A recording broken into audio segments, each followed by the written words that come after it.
हाँ जी। चलिए, ईबीसीएल में हमने चैप्टर नंबर 22 स्टार्ट किया था, सेल ऑफ गुड्स एक्ट। उस पे हमने थोड़ी बहुत डिस्कशन कर ली है।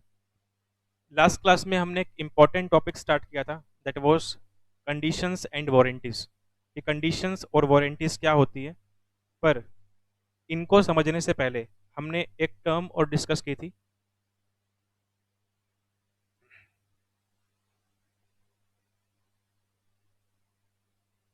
हमने एक टर्म डिस्कस की थी, स्टिपुलेशन। इस स्टिपुलेशन का मीनिंग क्या होता है? तो स्टिपुलेशन का मीनिंग था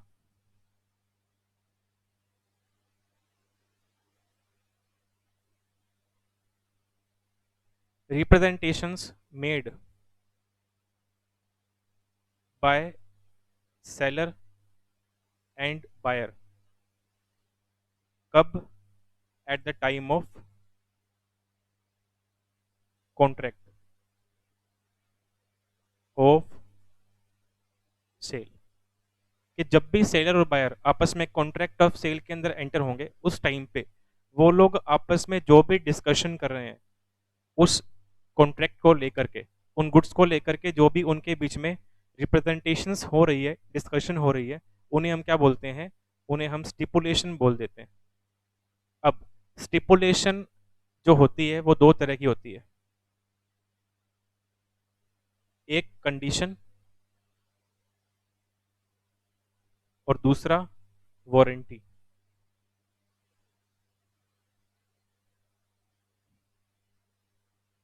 मतलब स्टिपुलेशन कंडीशन भी हो सकती है और स्टिपुलेशन वारंटी भी हो सकती है।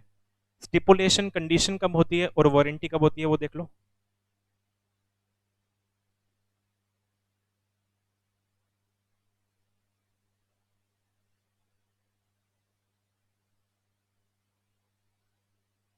स्टिपुलेशन कैन बी कंडीशन और वारंटी। अब स्टिपुलेशन कंडीशन कब होती है और स्टिपुलेशन वारंटी कब होती है, ये देखो। एनी स्टिपुलेशन और एनी रिप्रेजेंटेशन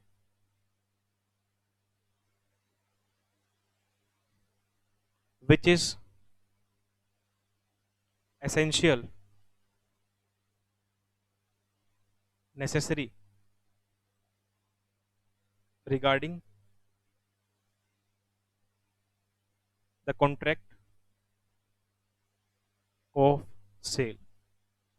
ये कह रहा है कोई भी ऐसी रिप्रेजेंटेशन बायर और कोई भी ऐसी रिप्रेजेंटेशन जो बायर और हो रही है, रिप्रेजेंटेशन है, रिप्रेजेंटेशन है वो क्या है? वो एसेंशियल है। किसके रिगार्डिंग एसेंशियल है? उस कॉन्ट्रैक्ट के रिगार्डिंग एसेंशियल है। मतलब बिना उन रिप्रेजेंटेशंस के वो कॉन्ट्रैक्ट पूरा नहीं हो सकता। तो उन स्टिपुलेशंस को हम कंडीशन बोलेंगे। एग्जाम्पल क्या होगा इसका? जैसे मान लो एक ए नाम का पर्सन है, उसको एक नई कार परचेज करनी है। ठीक है, एक ए नाम का पर्सन है, उसे एक नई कार परचेज करनी है। तो वो किसी कार डीलर के पास जाता है, शोरूम में जाता है और वहां जाके बताता है कि मुझे कैसी गाड़ी चाहिए, कौन से ब्रांड की गाड़ी चाहिए, कौन से मॉडल चाहिए, कौन सा कलर चाहिए, क्या उसमें फीचर होने चाहिए, क्या उसका प्राइस होगा। ये सारी बातें क्या है, उस गुड के रिगार्डिंग, उस कार के रिगार्डिंग होनी जरूरी है। बिकॉज इन बातों के बिना कोई भी सेलर किसी बायर को कार सेल नहीं कर पाएगा। दूसरा एग्जाम्पल ले लो, एक पर्सन है एक्स नाम का, उसको कोई मेडिसिन परचेज करनी है। ठीक है, कोई मेडिसिन परचेज करनी है, तो वो मेडिकल शॉप पे जाके बताएगा ना कि मुझे किस चीज़ की मेडिसिन चाहिए, मुझे क्या तकलीफ है। जब तक वो बताएगा ही नहीं, तो फिर सामने वाला सेलर मेडिसिन कैसे देगा? तो ये कुछ ऐसी बातें हैं, ये कुछ ऐसी रिप्रेजेंटेशंस हैं जो होनी जरूरी है। इनके बिना कॉन्ट्रैक्ट पूरा नहीं होगा आपका। तो इन स्टिपुलेशन को हम कंडीशन बोलते हैं, बिकॉज इनके बिना कॉन्ट्रैक्ट हो ही नहीं सकता। दूसरा, कि स्टिपुलेशन वारंटी कब बनती है? Any stipulation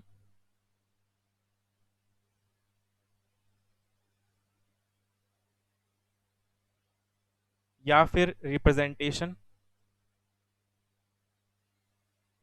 which is supplementary, या बोल दो ancillary,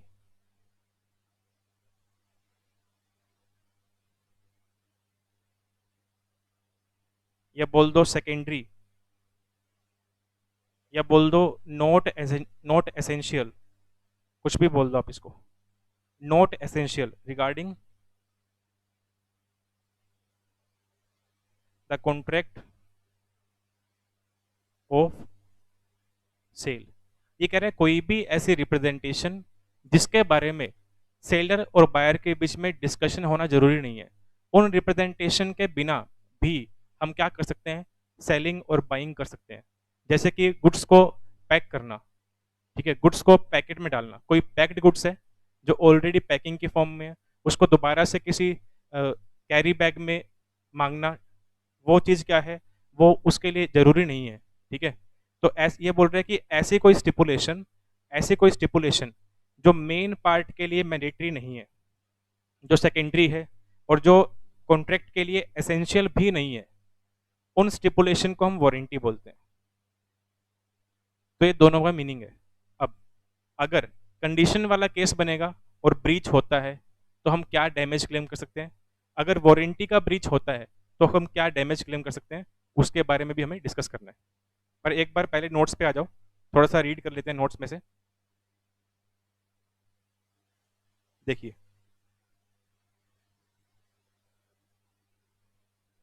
the parties are at liberty to entry into contract with any terms they please. As a rule, before a contract of sale is concluded, certain statements are made by the parties to each other. The statement may amount to stipulation forming part of contract or a mere expression of opinion, which is not part of contract. ये कह रहे हैं कि जब भी कुछ parties आपस में किसी कॉन्ट्रैक्ट के अंदर एंटर होती है तो उनके पास पूरी फ्रीडम होती है उस कॉन्ट्रैक्ट को लेकर के वो जैसे भी टर्म्स एंड कंडीशन डिसाइड करना चाहते हैं आपस में मिल करके डिसाइड कर सकते हैं। अब ये कह रहे हैं जब भी कुछ लोग आपस में किसी कॉन्ट्रैक्ट ऑफ सेल के अंदर एंटर होते हैं तो वो आपस में कुछ स्टेटमेंट्स शेयर करते हैं, बायर और सेलर आपस में कुछ स्टेटमेंट्स शेयर करेंगे, चाहे रिटन फॉर्म में हो, चाहे ओरली हो, चाहे कैसे भी हो, ठीक है। वो जो स्टेटमेंट्स बायर और सेलर आपस में शेयर कर रहे हैं उन्हें हम क्या बोल देते हैं, उन्हें हम स्टिपुलेशन बोलेंगे, जो कॉन्ट्रैक्ट का पार्ट होगा या फिर एक ओपिनियन भी हो सकता है। अब अगर स्टेटमेंट ऐसी है जो किसने दी है, सेलर ने दी है, और उस स्टेटमेंट पे विश्वास करके बायर ने क्या किया, कॉन्ट्रैक्ट परफॉर्म कर दिया, मतलब गुड्स परचेज कर लिए सेलर पे विश्वास करके, सेलर ने ऐसा बोला कि मेरे विश्वास पे आप ये गुड्स लेके जाओ, ये बढ़िया है, ये गुड्स मैं खुद यूज़ कर रहा हूँ, सेलर बोल रहा है, तो मैं अपने पर्सनल यूज़ के एक्सपीरियंस पे बोल रहा हूँ कि आप भी ये गुड लेकर के जाओ, बहुत बढ़िया गुड्स हैं, रिजल्ट बढ़िया आएगा इसका। तो बायर ने क्या किया, ऐसी बातों पे विश्वास करके सेलर की, और उससे वो गुड्स परचेज कर लिए, तो इसको हम स्टिपुलेशन बोलेंगे। पर अगर अगर सेलर ने सिर्फ रिकमेंडेशन दी है, मतलब सेलर ने अगर सिर्फ राय दी है, अपनी ओपिनियन दिया है बायर को कि मेरी राय में आपको ये गुड्स परचेज करने चाहिए, तो राय मानना या ना मानना किसकी मर्जी है, बायर की मर्जी है। अगर राय मानते हो तो भी सेलर गलत नहीं है, राय सेलर की नहीं मानते तो भी सेलर गलत नहीं है, ठीक है। तो अगर सेलर ने आपको सिर्फ रिकमेंडेशन इशू की है किसी भी गुड के रिगार्डिंग, और बायर उस रिकमेंडेशन को फॉलो कर रहे हैं या नहीं कर रहे हैं वो अलग बात है, उसको हम स्टिपुलेशन नहीं मानेंगे। तो रिकमेंडेशन को कभी भी स्टिपुलेशन नहीं माना जाएगा, पर कोई ऐसी रिकमेंडेशन, एक ऐसी रिकमेंडेशन जो ओपिनियन की फॉर्म में है, उसे तो हम स्टिपुलेशन नहीं मानेंगे। पर कोई ऐसी रिकमेंडेशन जिस पे ट्रस्ट करके बायर ने कॉन्ट्रैक्ट परफॉर्म कर दिया, तो वो स्टेटमेंट हमारे लिए क्या बन जाएगी, स्टिपुलेशन बन जाएगी। आगे लिखा हुआ उसके बाद स्टिपुलेशन जो है वो कंडीशन भी हो सकती है और वारंटी भी हो सकती है। कंडीशन और वारंटी कैसे बनेगी, अभी अभी डिस्कस किया हमने। Section 12 draws a clear distinction between a condition and warranty, where stipulation is a condition or only a warranty is a matter of substance rather than the form of words used. A stipulation may be condition though called a warranty and vice versa. अब stipulation condition कब बनेगी वो देखो, if the stipulation forms the very basis of contract and is essential to the main purpose of contract. ये कह रहा है कोई भी ऐसी स्टेटमेंट जो बायर और सेलर के बीच में एक्सचेंज हो रही है, और वो स्टेटमेंट क्या है, कॉन्ट्रैक्ट के परफॉर्म होने के लिए जरूरी है।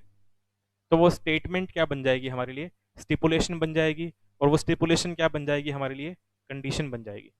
ठीक है। द ब्रीच ऑफ कंडीशन, अब अगर सेलर ने क्या किया, कंडीशन का ब्रीच कर दिया, तो सामने वाली एग्रीव्ड पार्टी क्या कर सकती है, कॉन्ट्रैक्ट को कैंसिल कर सकती है, प्लस डैमेजेस भी क्लेम कर सकती है।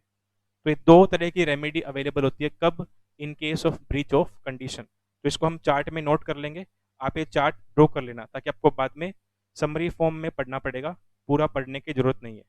तो इसमें लिखेंगे हम साथ में इसके अंदर,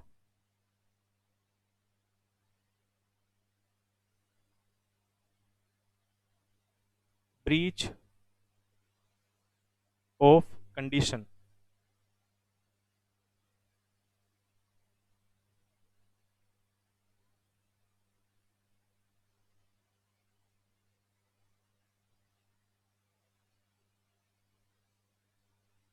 aggrieved party can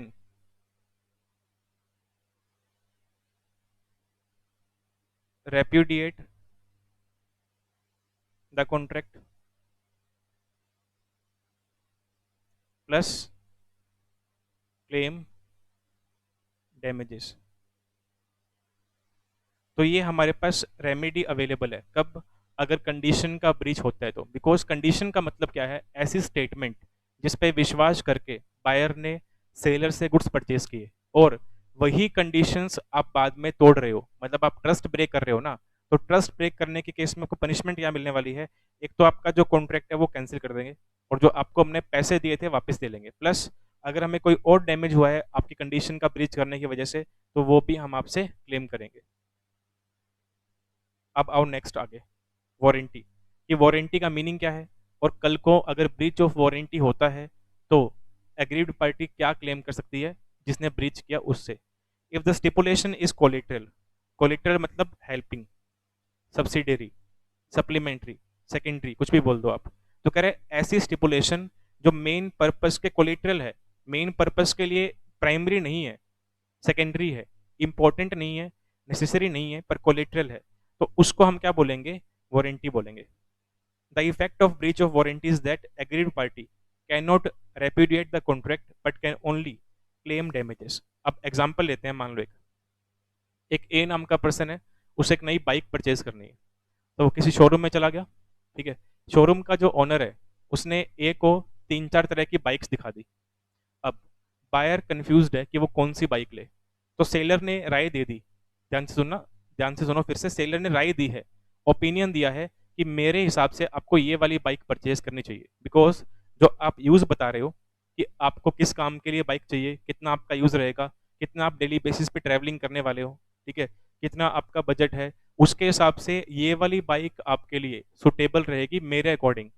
मेरे अकॉर्डिंग, मेरे ओपिनियन में, मेरी राय में, ये वर्ड साथ में ऐड हुए हैं। ठीक है। अब चाहे बायर सेलर की राय माने चाहे ना माने, ठीक है, अगर बायर सेलर की राय मानता है तो भी अच्छी बात है, नहीं मानता तो भी अच्छी बात है, बिकॉज पैसे किसने खर्च करने हैं, बायर ने खर्च करने हैं। तो देखा जाए तो चॉइस किसकी होनी चाहिए, बायर की। पर सेलर ने बायर की कंफ्यूजन दूर करने के लिए अपनी रिकमेंडेशन दे दी ओपिनियन के फॉर्म में कि मेरी राय में आपको ये वाली बाइक परचेज करनी चाहिए। अब बायर ने क्या किया, ऐसा ही किया, सेलर की राय मान ली और बाइक परचेज कर ली। अब कल को उस बाइक में कोई डिफेक्ट आ गया, कोई दिक्कत हो गई, तो बायर आ गया वापस सेलर के पास, आके बोलता है कि जी आपने कहा था ये बाइक ले लो, ये बढ़िया बाइक है, कोई समस्या नहीं है, इसमें समस्या आ गई, आप बाइक वापस पकड़ो, कॉन्ट्रैक्ट कैंसिल करो, मेरे पैसे वापस करो, प्लस मुझे डैमेज दो। अब सेलर क्या बोलेगा कि पहली बात तो मैंने आपको राय दी थी, ठीक है, और राय को मानना या ना मानना जरूरी नहीं है, और राय के बेस पे आप कोई भी एक्शन नहीं ले सकते। ठीक है। तो यहाँ पे क्या नहीं होगा, अगर ओपिनियन का मैटर होगा ना, तो कॉन्ट्रैक्ट कैंसिल तो नहीं होगा, पर हाँ आप डैमेजेस क्लेम कर सकते हो जो भी आपको हुए हैं। तो डैमेज आप क्लेम कर पाओगे, पर कॉन्ट्रैक्ट आप कैंसिल नहीं कर पाओगे, चाहे आप एग्रीव्ड हो तो भी। कब, अगर वारंटी वाला मैटर होगा तो। ठीक है। तो इसको हम नोट करेंगे अब, अगर ब्रीच ऑफ वारंटी होता है तो हम क्या क्या एक्शन ले सकते हैं, हम का मतलब एग्रीव्ड पार्टी क्या क्या एक्शन ले सकती है। ब्रीच ऑफ वारंटी,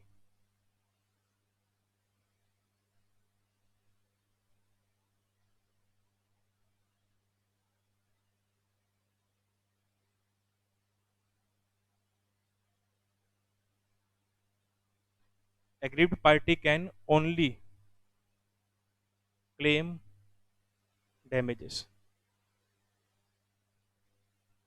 तो ये हमारा चार्ट रेडी हो गया कंडीशन और वारंटी के ऊपर, तो इसको आप सब नोट कर लेना। सबसे पहले हमने डिस्कस किया स्टिपुलेशन का मीनिंग क्या होता है, फिर हमने डिस्कस किया स्टिपुलेशन जो है दो तरह की होती है, जिसमें एक कंडीशन आएगा और दूसरा वारंटी आएगा।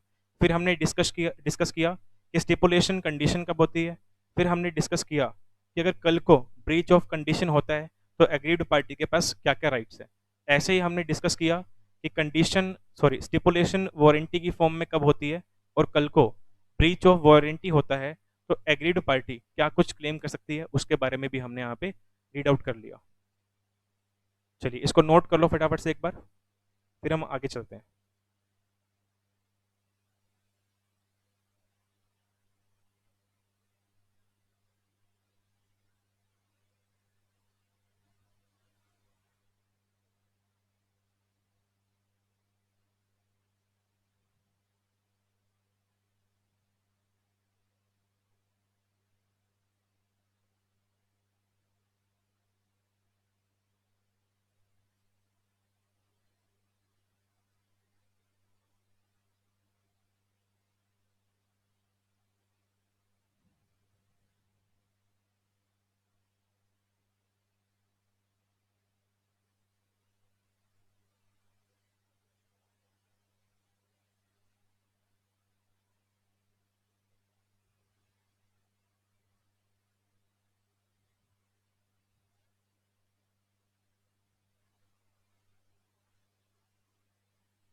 चलिए ठीक है, अब आ जाओ नेक्स्ट नोट्स पे आओ फिर से। अब देखो सेक्शन 11 क्या बोल रहा है वो देखो। Section 11 states that stipulation as to time of payment are not to be deemed conditions and hence not to be essence of contract of sale unless such an intention appears from the contract। अब यहाँ पे आपको एक exception दे रखी है कि अगर अगर आप पेमेंट कैसे कैसे करोगे और कब करोगे, इस बात को लेके डिस्कशन कर रहे हो। मतलब बायर सेलर के पास कोई गुड्स परचेज करने के लिए गया, उसने वहां पे काफी सारी डिस्कशन कर ली, और अब उनके बीच में डिस्कशन किस बात को लेकर चल रही है, टाइम ऑफ पेमेंट, कि पेमेंट कब की जाएगी, कैसे की जाएगी और कितनी बारी में की जाएगी। तो कह रहे हैं इसको हम क्या नहीं मानेंगे, इसको हम कंडीशन नहीं मानेंगे, बिकॉज ये नेसेसरी नहीं है। ठीक है, ये नेसेसरी नहीं है, पर अगर टाइम ऑफ पेमेंट के बारे में कहाँ लिखा हुआ है, अगर टाइम ऑफ पेमेंट के बारे में कॉन्ट्रैक्ट के अंदर लिखा हुआ है कि पेमेंट ऐसे ऐसे इतने इंस्टॉलमेंट्स के अंदर होने वाली है, इस डेट को होने वाली है, फिर वो क्या बन जाएगा, फिर वो डीम्ड कंडीशन बन जाएगा। Whether any other stipulation as to time is of essence of contract और not depends upon term of contract. तो बेसिकली यहाँ पे कहना क्या चाहता है कि टाइम के रिगार्डिंग कोई स्टिपुलेशन है, चाहे गुड्स की डिलीवरी के टाइम की बात हो रही हो, चाहे पेमेंट की बात हो रही हो, पेमेंट के टाइम की बात हो रही हो, ये बोल रहा है अगर किसी भी चीज़ की टाइम के रिगार्डिंग बात हो रही है कॉन्ट्रैक्ट ऑफ सेल के अंदर, तो कह रहे हैं उसको हम कंडीशन नहीं मानेंगे, अनलेस कंडीशन नहीं मानेंगे अनलेस जब तक वो बात कहाँ लिखी नहीं होगी, कॉन्ट्रैक्ट के अंदर स्पेसिफिकली लिखी हुई नहीं होगी, तब तक उसको हम डीम्ड कंडीशन मान के नहीं चलेंगे। ठीक है, उसके बिना भी हम कॉन्ट्रैक्ट परफॉर्म कर सकते हैं और वो वैलिड माना जाएगा। नेक्स्ट आगे है difference between condition and warranty. ये आपके नोट्स में नहीं होगा, ये मैंने दोबारा से ऐड किया है, तो इसको आप ऐड नहीं करोगे तो भी बात बन सकती है। कैसे, अभी जो हमने चार्ट ड्रॉ किया ना, अभी जो हमने डायग्राम ड्रॉ किया, उसके अंदर यही बातें लिखी हुई है। तो आपको अगर टेबुलर फॉर्म में नोट करना है तो नोट कर लो, अदरवाइज इसको हम अभी रीड करेंगे तो आप देखना जो चार्ट में हमने लिखा है वो सारी बातें इसमें कवर हो रही है। देखो फर्स्ट पॉइंट बात कर रहा है एसेंशियल कौन सा है और कोलेटरल कौन सा है। तो कंडीशन क्या होती है, एसेंशियल होती है, किसके लिए, कॉन्ट्रैक्ट ऑफ सेल के लिए, और जबकि वारंटी क्या होती है, कोलेटरल होती है, किसके लिए, कॉन्ट्रैक्ट ऑफ सेल के लिए। Second point, right in case of breach, अगर ब्रीच होता है तो कंडीशन के अंदर हम क्या कर सकते हैं, एग्रीड पार्टी ब्रीच वाले केस में कंडीशन के अंदर कॉन्ट्रैक्ट को टर्मिनेट कर सकती है। और यहाँ पे आप कॉन्ट्रैक्ट को टर्मिनेट नहीं कर सकते, बस डैमेज क्लेम कर सकते हो, ठीक है। और यहाँ पे आप एक बात और नोट कर देना, कैन क्लेम डैमेजेस ऑल्सो, तो ये हमने चार्ट में भी लिख लिया था। नेक्स्ट देखो treatment, a breach of condition may be treated as breach of warranty, whereas a breach of warranty can not be treated as breach of condition. अब ये टॉपिक हमारा नेक्स्ट है, नेक्स्ट टॉपिक हमारा यही है। इस third point में क्या लिखा हुआ है कि ब्रीच ऑफ कंडीशन को कुछ केसेस के अंदर, कुछ स्पेशल केसेस के अंदर हम ब्रीच ऑफ कंडीशन को क्या मान सकते हैं, ब्रीच ऑफ वारंटी मान सकते हैं। वो स्पेशल केस कौन कौन से पढ़ने वाले हैं, नेक्स्ट टॉपिक हमारा वही है। पर कभी भी breach of warranty breach of condition नहीं माना जाएगा। Breach of condition breach of warranty माना जा सकता है, पर कभी भी breach of warranty breach of condition नहीं माना जाएगा, ये लिखा हुआ है। अब जो हमारा नेक्स्ट टॉपिक है दैट इज कि वो कौन कौन से ऐसे केस बनते हैं जहां पे ब्रीच ऑफ कंडीशन क्या बन जाएगा, ब्रीच ऑफ वारंटी बन जाएगा, ये पढ़ना है और ये भी इंपॉर्टेंट है। तो कंडीशन और वारंटी को लेकर जितने भी टॉपिक दे रखे हैं वो सारे इंपॉर्टेंट है, ठीक है। तो सबसे पहले इस पे इंपॉर्टेंट मार्क कर लो। ये कह रहे हैं कि ऐसे कौन कौन सी सिचुएशन बनती है, ऐसे कौन कौन से सर्कमस्टांस बन जाते हैं जब क्या होता है, जो कंडीशन है वो किस में डूब जाएगी या किस में कन्वर्ट हो जाएगी, वारंटी में कन्वर्ट हो जाएगी। In some cases, a condition sinks or descends to the level of warranty. The first two cases depend upon the will of buyer, but the third is compulsory and acts as estoppel against him. अब यहाँ पे आपको total 3 case दे रखे हैं। इन 2 case में condition warranty बनेगी या नहीं बनेगी, किस पे डिपेंड होगा, बायर पे डिपेंड होगा। फर्स्ट और सेकंड, ए और बी, ये 2 ऐसे केस है जहाँ पे कंडीशन को वारंटी माना जाएगा, पर डिपेंड किस पे होगा, बायर के ऊपर। पर सी केस ऐसा केस है जहाँ पे कंडीशन वारंटी बन जाएगी बाय लॉ। यहाँ बायर की मर्जी से ऐसा नहीं होगा, लॉ की मर्जी से ऐसा होगा। तो टोटल आपको 3 केस पढ़ने हैं जहां हम ये डिस्कस करेंगे कि कब कब कंडीशन वारंटी बन जाती है। तो देखो first case, a condition will become warranty when the buyer waives the condition. Waive का मतलब अपने राइट्स छोड़ देना, ठीक है, या कुछ ब्रेक कर देना। ये कह रहे हैं कि जब भी बायर कंडीशन को वेव कर देगा तो वो कंडीशन क्या बन जाएगी, वारंटी बन जाएगी। अब जैसे एग्जांपल लेते हैं, मानो एक पर्सन है, उसने कुछ गुड्स परचेज किए मार्केट से, ठीक है, और उन गुड्स की जो वारंटी थी या गारंटी थी वो 10 मंथ्स की थी, और 10 मंथ्स खत्म हो गए, उसके बाद वो गुड्स खराब होते हैं। 10 महीने खत्म हो गए, उसके बाद वो गुड्स क्या हो रहे हैं, खराब हो रहे हैं।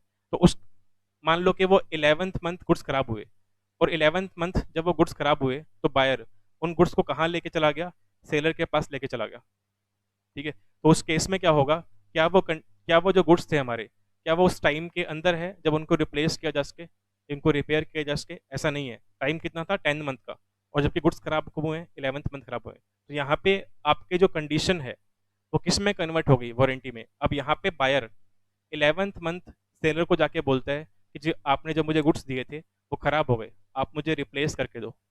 तो सेलर क्या बोलेगा कि आपका जो टाइम था वो 10 महीने का था, आप 11वें महीने हमारे पास आए हो, तो हम आपके गुड्स रिप्लेस नहीं करेंगे। बायर बोल रहा है कि ऐसे कैसे नहीं करोगे, मैं कॉन्ट्रैक्ट कैंसिल करता हूँ, अपने गुड्स पकड़ो, ये खराब वाले गुड्स पकड़ो, मुझे मेरे पैसे वापस दो प्लस डैमेज दो। बिकॉज हम कंडीशन में क्या डिमांड करते हैं, कॉन्ट्रैक्ट कैंसिल भी कर सकते हैं प्लस डैमेज भी क्लेम करते हैं, पर वारंटी में क्या मिलेगा, सिर्फ डैमेज मिलेंगे, आप कॉन्ट्रैक्ट कैंसिल नहीं कर सकते। तो यहाँ पे 11th मंथ बायर सेलर के पास जा रहा है और जाके डिमांड करता है मुझे फ्री में गुड्स ठीक करके दो, ये रिप्लेस करके दो। तो ऐसा नहीं होने वाला, बिकॉज आपका जो टाइम पीरियड था वो 10 मंथ का था, और आप 11th मंथ जा रहे हो ठीक करवाने के लिए, या रिपेयर करवाने के लिए, या रिप्लेस करवाने के लिए। और अगर सामने वाला मना कर रहा है कि आप 11th मंथ मेरे पास आए हो ठीक करवाने के लिए, तो मैं उसको रिप्लेस नहीं करूंगा, तो वो ठीक है ना अपनी जगह पे। तो और ऊपर से आप क्या बोल रहे हो कि अच्छा आप ऐसा बोल रहे हो, तो हम आपका कॉन्ट्रैक्ट कैंसिल कर रहे हैं, अपने गुड्स पकड़ो, हमारे पैसे लौटाओ प्लस डैमेज भी दो। तो क्या ऐसा पॉसिबल है, ऐसा पॉसिबल नहीं है। तो आप यहाँ पे क्या कर सकते हो, सिर्फ और सिर्फ डैमेज क्लेम कर सकते हो, तो कॉन्ट्रैक्ट को कैंसिल नहीं कर पाओगे, बिकॉज कंडीशन किस में कन्वर्ट हो गई है, वारंटी में। अगर वो कंडीशन ही होती फिर आप कॉन्ट्रैक्ट कैंसिल भी कर पाते और डैमेज क्लेम भी कर पाते। तो फर्स्ट केस बोल रहे हैं जब बायर कंडीशन को वेव कर देगा, उसके बाद बायर क्या नहीं कर सकता, उसके बाद बायर कॉन्ट्रैक्ट को रेपुडिएट नहीं कर सकता, टर्मिनेट नहीं कर सकता, सिर्फ और सिर्फ डैमेज क्लेम कर सकता है। सेकेंड केस है a condition will sink to the level of warranty where the buyer treats the breach of condition as breach of warranty. Breach of condition को हमने ब्रीच ऑफ वारंटी मान लिया, मतलब buyer खुद बोल रहा है कि चलो छोड़ो यार, कोई बात नहीं, गलती हो गई आपसे, हम आपकी गलती माफ कर रहे हैं, ठीक है। बायर खुद बोल रहा है कि था तो ये ब्रीच ऑफ कंडीशन, पर बायर खुद क्या मान रहा है, इसे ब्रीच ऑफ वारंटी मान रहा है, तो फिर हमारे लिए तो अच्छी बात है ना। अब जब बायर खुद ब्रीच ऑफ कंडीशन को ब्रीच ऑफ वारंटी मानेगा, तो आप मुझे ये बता दो, क्या बायर उस कॉन्ट्रैक्ट को टर्मिनेट कर सकता है क्या? अगर बायर किसी कॉन्ट्रैक्ट को जिसके अंदर सेलर ने कोई ब्रीच कर दिया और वो ब्रीच ऑफ कंडीशन था, पर बायर ने उसे क्या मान लिया, ब्रीच ऑफ वारंटी मान लिया, तो ब्रीच ऑफ वारंटी मानने के बाद क्या बायर उस कॉन्ट्रैक्ट को टर्मिनेट कर सकता है? बताइए।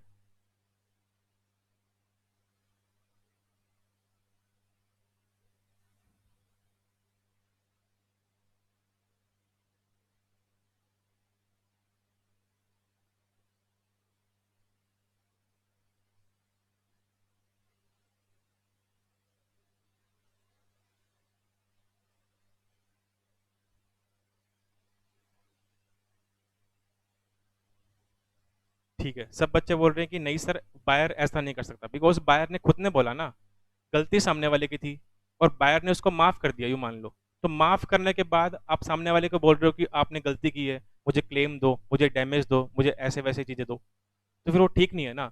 या तो आप उसकी गलती माफ मत करो, जो पनिशमेंट देनी है दो। अगर आप गलती माफ कर रहे हो, फिर पनिशमेंट किस बात की दे रहे हो? तो कह रहे हैं कि अगर आपने ब्रीच ऑफ कंडीशन को ब्रीच ऑफ वारंटी मान लिया, उसके बाद आप सिर्फ डैमेज क्लेम कर सकते हो, आप कॉन्ट्रैक्ट को कैंसिल नहीं कर सकते। ये सेकंड कंडीशन है। उसके बाद देखिए third condition, where the contract where the contract is indivisible. Indivisible का मतलब नॉट सेपरेबल। एक ऐसा कॉन्ट्रैक्ट जिसको आप सेपरेट नहीं कर सकते।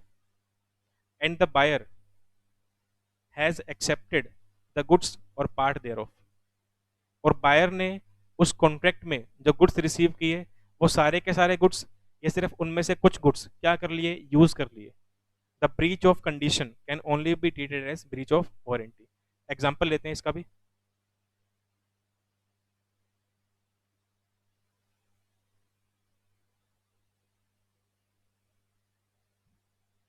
ए और बी दो पर्सन है। ए करता है मैन्युफैक्चरिंग ऑफ शुगर।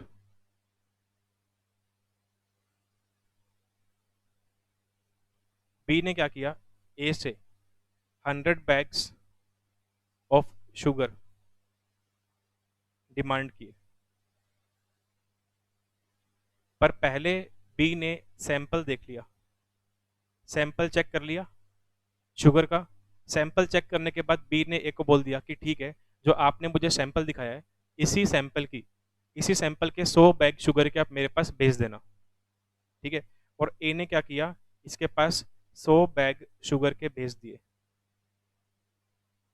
अब बी ने क्या किया, उन 100 बैग्स में से 20 बैग्स यूज कर लिए,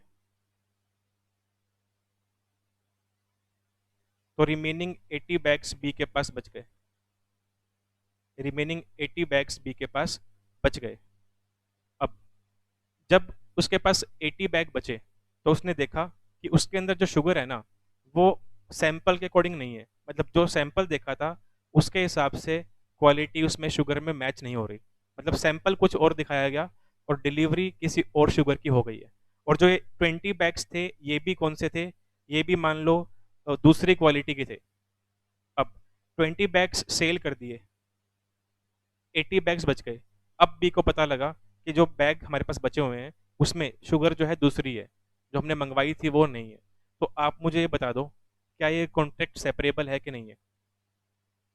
क्या ये कॉन्ट्रैक्ट सेपरेबल है, मतलब 20 और 80 इन बैग्स को अलग अलग किया जा सकता है, और क्या हम 80 बैग्स वापस से रिटर्न कर सकते हैं?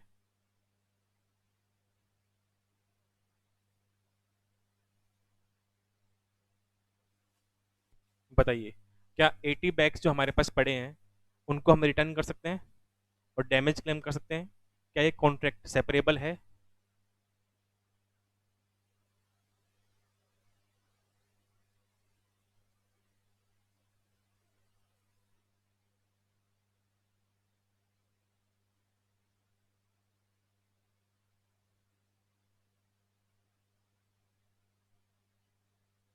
बताओ।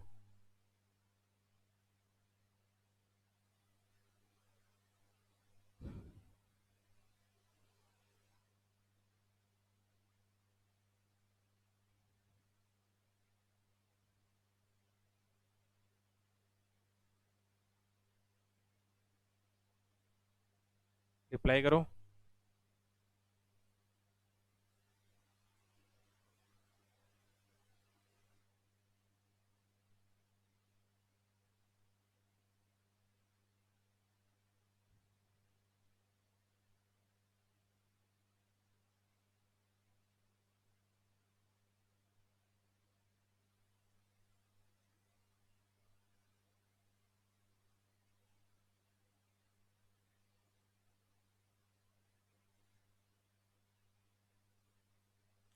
जो बच्चे नो सर बोल रहे हैं उनके लिए मैं एक एग्जांपल और लेता हूँ। ठीक है, एक एग्जांपल और लेता हूँ, फिर आप देखना आपका आंसर जो है बदलता है कि नहीं बदलता। जो बच्चे नो बोल रहे हैं उनके लिए क्वेश्चन है, वो दोबारा से जवाब देंगे। ठीक है, आप मान लो मार्केट से 5 चॉकलेट लेकर के आए। ठीक है, 5 चॉकलेट लेकर के आए, आपने उस पर एक्सपायरी डेट चेक नहीं की, आपने उसमें से एक चॉकलेट कंज्यूम कर ली, तो बाकी आपके पास रिमेनिंग 4 बच गई। जब 4 चॉकलेट बच गई तो उस पर गलती से आपकी नज़र पड़ गई कि आपने देखा ये तो एक्सपायर्ड है, और उसमें से एक आपने कंज्यूम भी कर ली, तो क्या आप 4 चॉकलेट दुकानदार को जाके वापस नहीं दे सकते? बताइए। जिन्होंने नो लिखा था वो जवाब देना, क्या जो रिमेनिंग 4 चॉकलेट्स है वो आप जा कर के रिटर्न नहीं कर सकते सामने वाले को, या कर सकते हो?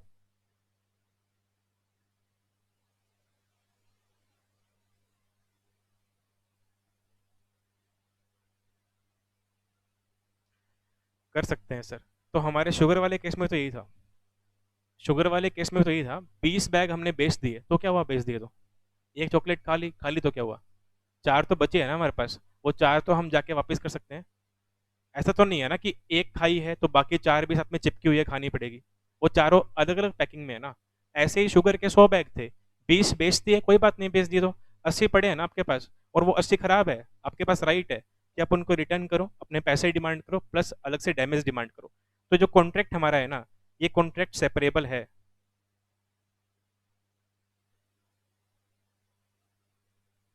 ये कॉन्ट्रैक्ट क्या है, सेपरेबल है। तो अगर कॉन्ट्रैक्ट सेपरेबल होगा तो उस केस में वो कंडीशन वारंटी में सिंक नहीं होगी, और आप कॉन्ट्रैक्ट को कैंसिल भी कर सकते हो, प्लस डैमेज भी क्लेम कर सकते हो। तो ऐसे ही चॉकलेट वाले केस में था, और ऐसे ही शुगर वाले केस में कॉन्ट्रैक्ट सेपरेबल है। तो जो रिमेनिंग क्वांटिटीज आपके पास अगर वो खराब है, वो उस नेचर की नहीं है जो आपने डिमांड की थी, तो आप वो ले जाके वापस दे दोगे, उसके पैसे वापस ले लोगे, प्लस कोई डैमेज आपको हुआ है वो भी आप क्लेम करोगे सामने वाली पार्टी से। अब जैसे कि उस 5 चॉकलेट में से एक आपने कंज्यूम कर ली जो एक्सपायर्ड थी, उसकी वजह से आपकी तबीयत खराब हो गई। ठीक है, तो क्लेम भी कौन देगा, सामने वाली पार्टी देगी, बिकॉज उसने आपको एक्सपायर्ड चीज सेल की है और आपने वो कंज्यूम कर ली, उससे आपकी हेल्थ खराब हो गई। ये केस हम कल पढ़ेंगे, कल आएगा हमारे पास केस टॉपिक इस चीज का। ठीक है, तो यहाँ पे कॉन्ट्रैक्ट सेपरेबल है तो इसको हम वारंटी में कन्वर्ट नहीं करेंगे। अब हमारी कंडीशन में क्या लिखा है, दोबारा देखो। ये कह रहा है कोई ऐसा कॉन्ट्रैक्ट जो सेपरेबल नहीं है, इनडिविजिबल, डिविजिबल मतलब सेपरेबल, इनडिविजिबल मतलब नॉट सेपरेबल, और बायर ने उन गुड्स को या तो पूरा का पूरा एक्सेप्ट कर लिया या पार्टली एक्सेप्ट कर लिया। एक्सेप्ट करने का मतलब यूज कर लिया या कंज्यूम कर लिया, ऐसा बोल रहे हैं। तो उस केस में क्या नहीं होगा, उस केस के अंदर आप कंडीशन को वारंटी मान सकते हो अगर इनडिविजिबल है। तो डिविजिबल है तो कंडीशन कभी भी वारंटी नहीं बनेगी। ठीक है, अब जैसे मान लो एग्जांपल लेते हैं एक और, उसमें बताना, एग्जाम्पल लेते हैं एक और, उसमें बताना कंडीशन वारंटी बनेगी या नहीं बनेगी। एक ए नाम का पर्सन है, उसने एक नई बाइक परचेज की। ठीक है, एक ए नाम का पर्सन है, उसने क्या किया, एक नई बाइक परचेज की, और जब बाइक परचेज की सब कुछ सारे पार्ट्स उसके ओके थे। जैसे ही ए बाइक घर पे ले गया, नेक्स्ट डे उसने बाइक चलाई, तो उसका एक इंडिकेटर काम नहीं कर रहा। ठीक है, लेफ्ट साइड का इंडिकेटर उसका काम नहीं कर रहा, और वापस से बायर किसके पास गया, सेलर के पास गया, और जाके बोलता है कि आपकी बाइक का इंडिकेटर काम नहीं कर रहा, अपनी बाइक पकड़ो, मुझे मेरे पैसे वापस करो और डैमेज भी दो, बिकॉज इंडिकेटर काम नहीं कर रहा, बाकी पूरी बाइक काम कर रही है, तो मैं तो ये बाइक नहीं लूंगा। अब बताओ, क्या इस केस में कॉन्ट्रैक्ट सेपरेबल है, और क्या इस केस में हम कंडीशन को वारंटी मान सकते हैं? इस चीज को, इस केस को आप अपने ऊपर लेके देखो कि आपने एक नई बाइक या स्कूटी परचेज की है, उसका सिर्फ एक छोटा सा पार्ट खराब हुआ है, पूरी बाइक या स्कूटी खराब नहीं हुई, तो क्या आप पूरी बाइक और स्कूटी लौटा दोगे सामने वाले को, और क्या वो ले भी लेगा? या आपको सिर्फ वो इंडिकेटर रिप्लेस करके देगा? बताइए।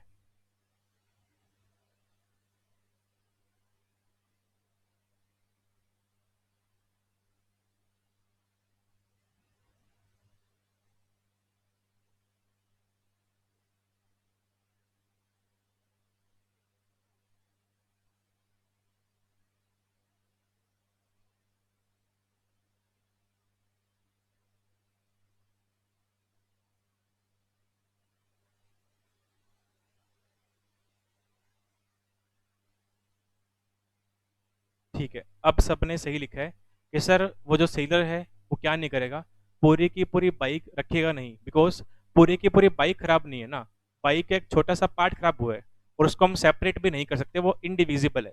तो ऐसे केस में अगर बायर बोलता है सेलर को कि मैं कॉन्ट्रैक्ट कैंसिल करना चाहता हूँ, तो कैंसिल नहीं होगा, बिकॉज बाइक सही है ना, एक उसका छोटा सा पार्ट ही तो खराब हुआ है, वो पार्ट हम रिपेयर कर देंगे, क्या दिक्कत है इसमें? और अगर हम इसको कॉमन सेंस के बेस पे देखें, जनरली अगर हम भी ऐसा करते हैं, तो सामने वाली पार्टी कैसे डील करेगी, जैसा आपने जवाब दिया वैसे ही डील करेगी वो। अगर आप उसके पास वापस से बाइक लेके जाओगे या स्कूटी लेके जाओगे कि हमें आपकी बाइक या स्कूटी नहीं चाहिए, ये तो पहले दिन ही खराब हो गई, ठीक है, तो सामने वाली पार्टी कभी भी उसको एक्सेप्ट नहीं करेगी, उसको ठीक करके दे देगी आपको। तो इसको हम इंडिविजिबल मान के चलेंगे, ये कॉन्ट्रैक्ट सेपरेबल नहीं है, और बायर ने उसको यूज भी कर लिया, तो कहीं ना कहीं कंडीशन जो है किस में कन्वर्ट होगी, ये कंडीशन वारंटी में कन्वर्ट हो जाएगी। ठीक है, तो अब हमने टोटल 3 केस पढ़े, ए बी और सी। ए और बी जो 2 केस है वो डिपेंड है बायर के ऊपर, बिकॉज दोनों ही केस में बायर खुद चाह रहा है कि कंडीशन वारंटी में कन्वर्ट हो जाए, और थर्ड केस में बायर नहीं चाह रहा, बाय लॉ क्या हो रहा है, बाय लॉ वो कॉन्ट्रैक्ट सेपरेबल नहीं है, और बायर ने गुड्स को यूज भी कर लिया, तो बाय लॉ वो गुड्स क्या होंगे, कंडीशन की बजाय वारंटी में कन्वर्ट हो जाएंगे। आप उनको कैंसिल नहीं कर सकते, आप सिर्फ डैमेज क्लेम कर सकते हो।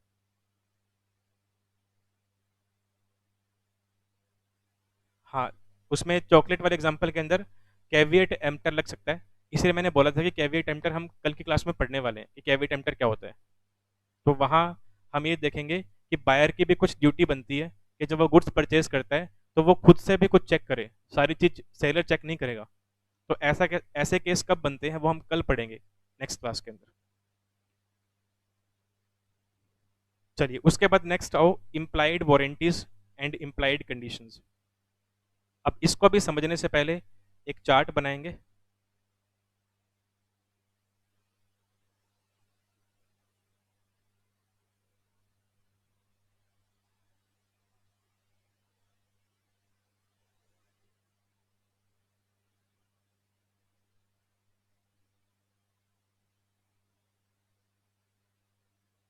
कंडीशंस 2 तरह की होती है। कंडीशंस मतलब ऐसी स्टिपुलेशन जो मैंडेटरी है कॉन्ट्रैक्ट ऑफ सेल के रिगार्डिंग, ठीक है, और वारंटी, वारंटीज भी 2 तरह की होती है। वारंटीज मतलब ऐसी स्टिपुलेशन जो कॉन्ट्रैक्ट ऑफ सेल के रिगार्डिंग मैंडेटरी नहीं है, सेकेंडरी है। तो कंडीशन 2 तरह की होती है, एक होती है एक्सप्रेस कंडीशन,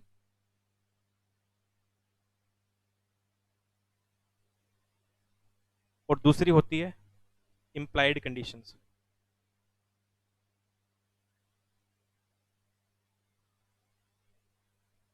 इम्प्लाइड कंडीशंस वो होती है जो presumed by law,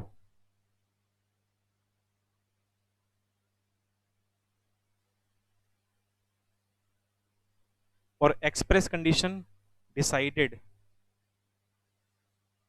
between buyer and seller. कैसे?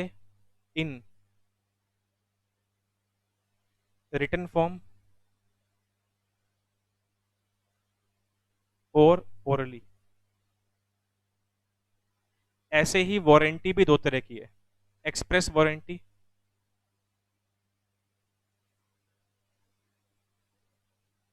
और दूसरी है इम्प्लाइड वारंटी।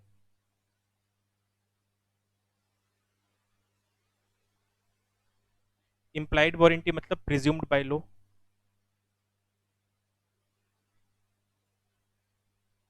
और एक्सप्रेस वारंटी मतलब decided between buyer and seller. कैसे? इन रिटन फॉर्म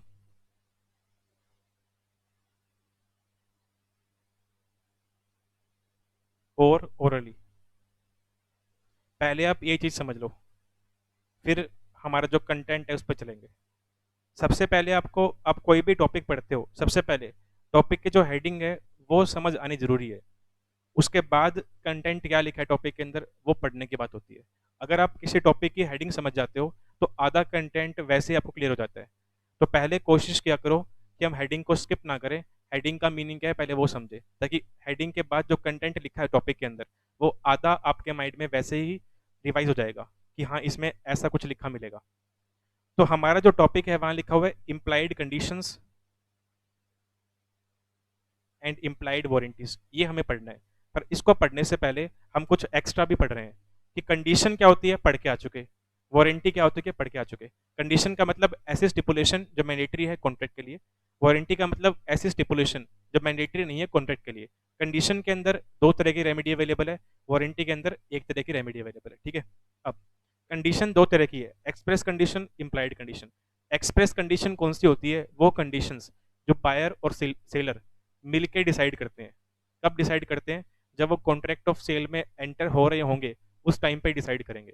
और एक्सप्रेस कंडीशन रिटन फॉर्म में हो सकती है या फिर ओरली भी हो सकती है। अब आप मुझे ये बता दो, क्या एक्सप्रेस कंडीशन जिसको बायर और सेलर सेलर ऑलरेडी डिसाइड कर चुके हैं दोनों अपनी फ्री कंसेंट के साथ, तो क्या इस पे कोई डिस्कशन होनी जरूरी है? ऐसी कंडीशंस जो बायर और सेलर ने मिलकर डिसाइड कर ली कि हमारे कॉन्ट्रैक्ट के अंदर ये कंडीशंस होंगी और ये कंडीशंस होंगी, और दोनों सहमत है उस चीज पे, तो क्या एक्सप्रेस कंडीशन के ऊपर कोई फर्दर डिस्कशन होनी जरूरी है बायर की तरफ से या सेलर की तरफ से? बिकॉज दोनों ने मिलकर डिसाइड कर ली है, तो क्या फर्दर उस पर कोई और क्वेश्चनिंग, कोई डिस्कशन करना बाकी रह गया? बताओ।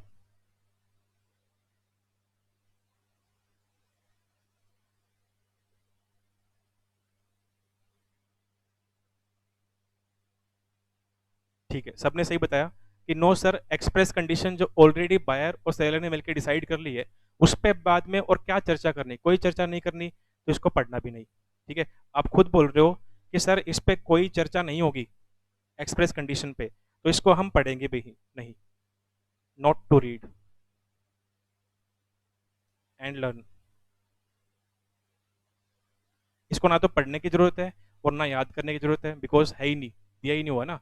लिखने की जरूरत ही नहीं है ना कंटेंट को, इसको इसको लॉ के अंदर लिखने की जरूरत ही नहीं है, बिकॉज ये वो बातें हैं जो लॉ में लिखी हुई नहीं है, बायर और सेलर मिलकर डिसाइड करते हैं, तो वो तो कुछ भी हो सकता है। अब ऐसे ही एक्सप्रेस वारंटी, एक्सप्रेस वारंटी मतलब ऐसी नॉट इम्पोर्टेंट रिकमेंडेशन, ऐसी नॉट इम्पोर्टेंट स्टेटमेंट जो बायर और मिलकर डिसाइड करते हैं, तो क्या इनके ऊपर भी फर्दर और कोई और चर्चा होनी बाकी है? नहीं है। जैसे एक्सप्रेस कंडीशन था वैसे ही एक्सप्रेस वारंटी है, तो इसके लिए भी हमें कुछ नहीं पढ़ना।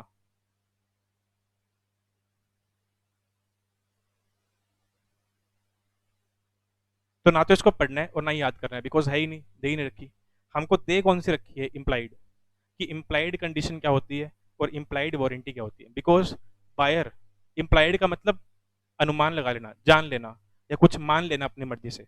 अब जब भी बायर और सेलर आपस में किसी कॉन्ट्रैक्ट के अंदर एंटर होंगे, तो क्या पता बायर किन कंडीशंस को इम्प्लाइड मान ले और क्या पता सेलर किन कंडीशंस को इम्प्लाइड मान ले। तो ऐसी कंडीशंस जो बाय लॉ इम्प्लाइड है वो कौन कौन सी है, वो दोनों को पता होना चाहिए। दोनों किनको किनको? बायर को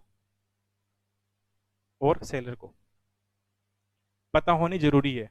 ऐसे ही इम्प्लाइड वारंटी कौन कौन सी है बाय लॉ, ये किनको पता होनी चाहिए? Buyer and seller. तो हमारे सिलेबस में इम्प्लाइड का टॉपिक दे रखा है, कंडीशन के लिए भी और वारंटी के लिए भी, कि इम्प्लाइड कंडीशन बाय लॉ कौन कौन सी होती है, जिसके बारे में जानकारी बायर को भी होनी चाहिए और सेलर को भी होनी चाहिए। इम्प्लाइड वारंटी कौन कौन सी होती है जिसके बारे में जानकारी बायर को भी होनी चाहिए प्लस सेलर को भी होनी चाहिए। एक्सप्रेस में लो कुछ नहीं बोल रहा, आपकी मर्जी है, पूरी फ्रीडम आपके पास है, कैसी भी कंडीशन कैसी भी वारंटी मिलके डिसाइड करो, हम कुछ नहीं बोल रहे आपको। पर इम्प्लाइड में जो लो ने बोला है आपको वही मानना है और अपने दिमाग को इस्तेमाल नहीं करना, अपनी मर्जी से कुछ और अलग मतलब नहीं निकालना, ठीक है। तो हमको पढ़ना है इम्प्लाइड। तो इम्प्लाइड वारंटी और इम्प्लाइड कंडीशन क्या है, ये हमारा नेक्स्ट टॉपिक है। Even where no definite representation have been made, the law implies certain representations as having been made which may be warranties और कंडीशंस। चलो इसको पढ़ने से पहले एक इजी एग्जांपल और लेके चलते हैं। पार्टनरशिप एक्ट, अगर पार्टनरशिप डीड साइलेंट है तो हम प्रॉफिट लॉस रेशियो क्या मान के चलते हैं सर, 50-50 मान के चलते हैं। ऐसा कहाँ लिखा हुआ है, ऐसा पार्टनरशिप एक्ट में लिखा हुआ है, ठीक है। कि अगर पार्टनरशिप डीड रेशियो के लिए, प्रॉफिट लॉस रेशियो के लिए साइलेंट है तो हम क्या करेंगे, हम पार्टनरशिप एक्ट देखेंगे कि उसमें क्या लिखा हुआ है, फिर हम इम्प्लाइड, इम्प्लाइड बाय लॉ क्या रेशियो होना चाहिए वो मान के चलते हैं। और इम्प्लाइड बाय लॉ रेशियो क्या दे रखा है, इक्वल, जितने भी पार्टनर्स होंगे उनके बीच में इक्वल प्रॉफिट लॉस रेशियो होगा। पर अगर अगर डीड में अगर डीड में साफ साफ लिखा है कि प्रॉफिट लॉस रेशियो 60-40 होगा, तो हम 60-40 मान के चलेंगे या 50-50 मान के चलेंगे, बताओ। अगर डीड में साफ साफ लिखा है कि दो लोग मिलकर पार्टनरशिप में एंटर हो रहे हैं और उनकी डीड में लिखा है साफ साफ कि 60-40 का रेशियो रहेगा, ना कि 50-50 का रहेगा, तो हम बाय लॉ जो है वो मान के चलेंगे या जो एक्सप्रेस है वो मान के चलेंगे। हालांकि इसका जवाब आप सबको पता होगा, पर इसको बताने के लिए कुछ और हम ढूंढ रहे हैं। अंजलि आपने क्या लिखा है, दो दो का मतलब क्या है?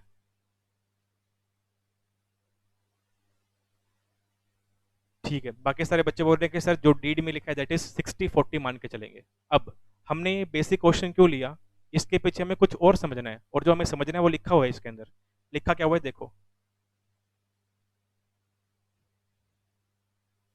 ये लाइन ये लाइन बोल रही है कि एक्सप्रेस कंडीशन या एक्सप्रेस वारंटी अगर इनकंसिस्टेंट हो जाती है किसके साथ, इम्प्लाइड कंडीशन के साथ या इम्प्लाइड वारंटी के साथ, तो किसकी बात मानी जाएगी, हमेशा एक्सप्रेस की बात मानी जाएगी।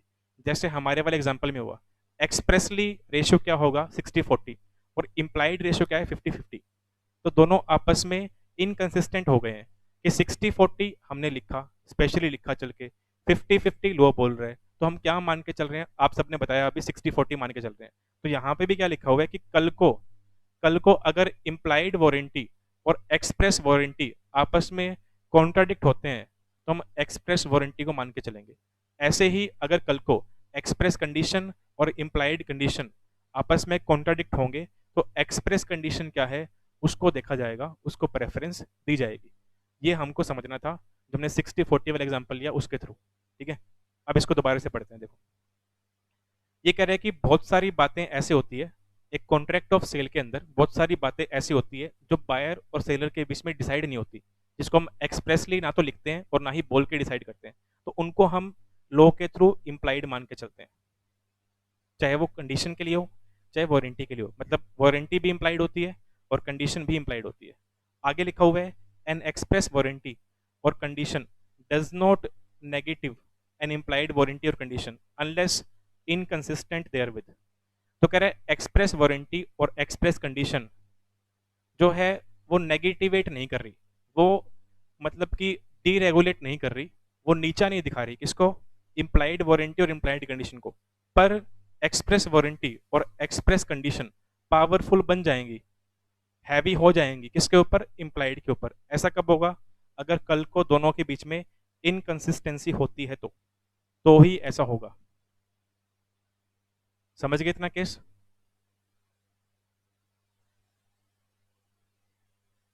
हाँ जी बताओ, इतना समझ आ गया?